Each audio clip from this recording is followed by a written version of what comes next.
बोलूँ, बैंगलोर में रहना सच में बहुत ही ज़्यादा एक्सपेंसिव पड़ता है, स्पेशली जब आप उतना आपकी सैलरी नहीं है और यहाँ के एक्सपेंसेस ज़्यादा है। तब एज अ इंटर्न हो या एज अ फ्रेशर आप जॉब कर रहे हो तब आपको कितना ही मिल जाएगा।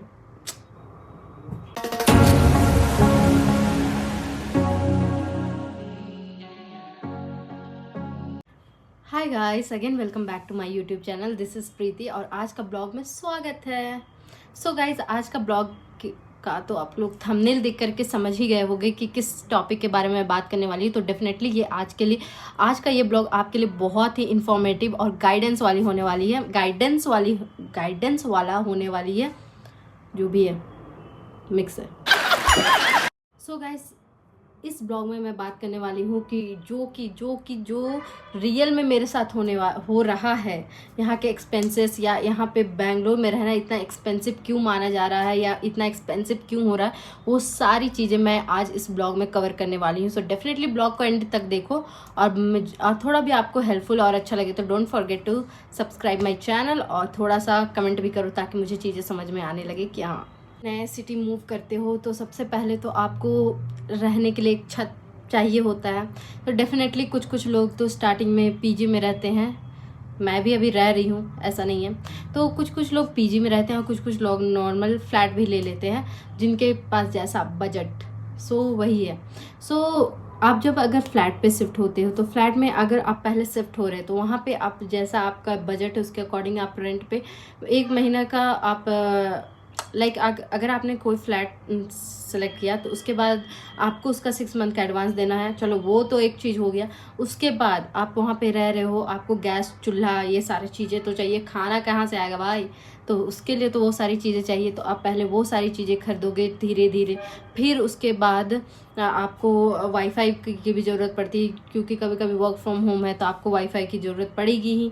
फिर इलेक्ट्रिसिटी बिल आता है, लाइट फैन ये सारा चीज़ कैसे चलेगा, ये सब का भी तो पैसे लगते हैं ना। तो ये सारी चीज़ें भी आती है इसमें।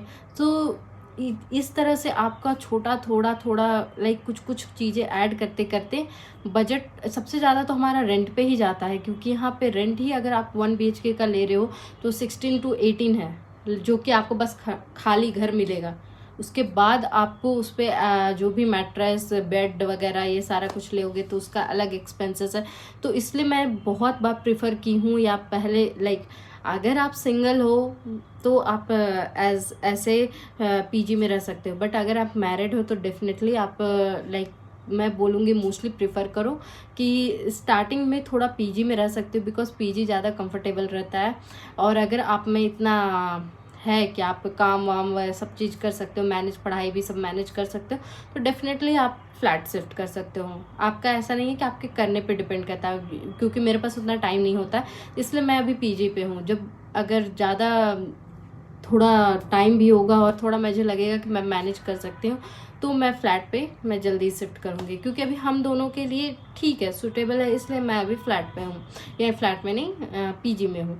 और जब हमें लगेगा कि नहीं ज़रूरत है, हमें अब मूव करना है चाहिए फ्लैट में, तब मैं करूँगी। क्योंकि आपको बस घर लेने से नहीं होता, उसको हर मेंटेन करना होता है। घर एक एक चीज़, किचन से लेके रूम से लेके वॉशरूम से लेके हर चीज़ मेंटेन करना है। तो आपके हाथ में उतना बजट होना है अगर आप फ्लैट ले रहे हो तो। इसलिए भी हाई है क्योंकि यहाँ पे फूड का कॉस्ट भी थोड़ा सा हाई है।